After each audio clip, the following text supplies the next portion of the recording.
Shabbat Shalom, everyone. It's Rabbi Chaitovsky. I missed you all last week. I was away and I wasn't able to make a video, but I'm back with another video dvar here from my office at BMH-BJ in Denver. Legend has it that the author Ernest Hemingway was challenged to write a story, a short story, in just 6 words. He did this, and the story he wrote was For Sale, Baby Shoes Never Worn.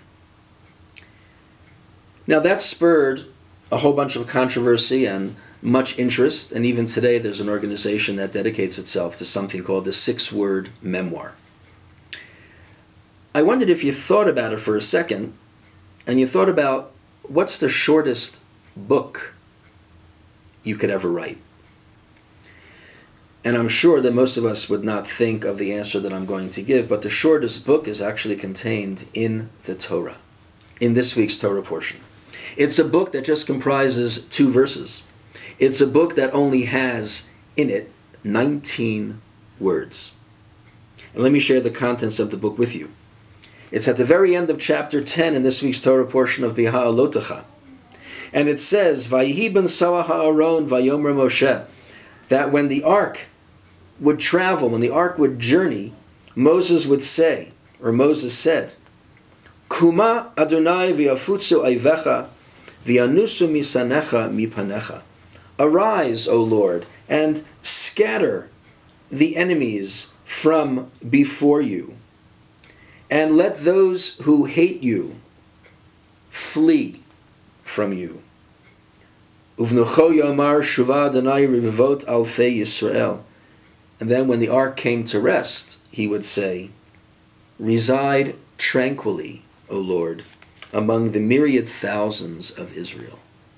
These words may be familiar to many of us when we take the Torah out of the ark, and when we replace the Torah back into the ark after its reading, whenever it is that we read it.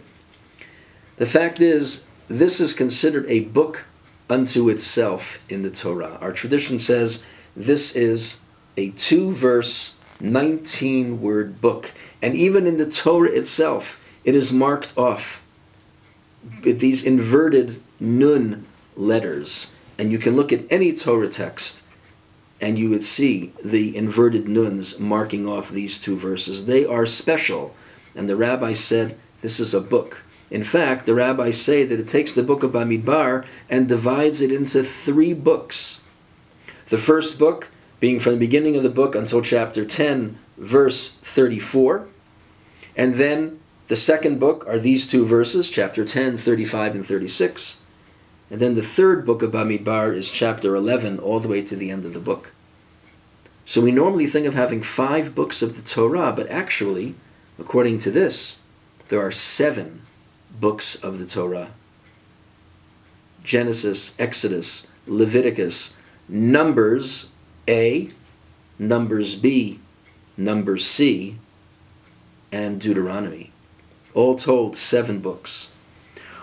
What is going on in this book? What are these 2 verses really about? Well, the commentators have spent much time helping us understand what these 2 verses are about, and they are actually a bridge between the first part of the book and the rest of the Torah. The Jews have been hanging out in the Sinai desert for almost 2 years now, and they're now about to start journeying to the Promised Land, the land that had been told that was their heritage. The whole purpose of the Exodus from Egypt and the giving of the Torah was going to reach its final glory in the land of Israel. And the Israelites were now headed to the Promised Land, the land of Israel. And Moses says, we're about to move. And the ark that had been built for the Mishkan, and the ark which housed the 10 commandments, both the new ones and the shattered ones, was going to move with them. And whenever the Israelites moved, the ark moved. Whenever the ark moved, the Israelites moved. They were about to make a journey, and that journey was supposed to culminate at the borders of Israel. But then, at the very beginning of chapter 11, we're told, Vayihi ha'am kimit onanim, that there were a group of people who started to complain. And complaints, complaining, and complainers occupy the bulk of the rest of the book of Bamidbar. The Jewish people were detoured from their journey to the borders of Israel by these complainers, by these complaints, by a series of tragic missteps. The plan that had started to unfold at the beginning of the book of Bamidbar, all the way through the first part of chapter 10, where Moses says, we're now going to move with the ark and with the priests and the Levites and the Mishkan and everything else, that plan was derailed. And we know that when the Israelites get to the borders of Israel and they make the colossal misstep of the spies, God condemns them to 38 more years of wandering in the desert because they're just not ready. They may have been ready back in this week's Torah portion, but something happened that derailed the journey.